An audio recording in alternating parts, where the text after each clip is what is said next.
Ya, Anda masih bersama kami di seputar Aceh. Pemirsa, menghabiskan waktu luang di akhir pekan bersama dengan keluarga menjadi pilihan bagi pengunjung yang mendominasi Pantai Lampu U, Kecamatan Loknga, Kabupaten Aceh Besar.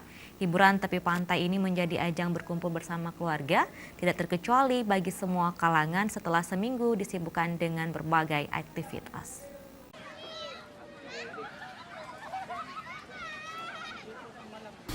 Wisata Pantai Lampu menjadi pilihan di akhir pekan bersama keluarga, khususnya para wisatawan lokal Banda Aceh dan Aceh Besar dan beberapa pengunjung lainnya di Aceh. Hari Sabtu dan Minggu waktu yang ramai terlihat pengunjung.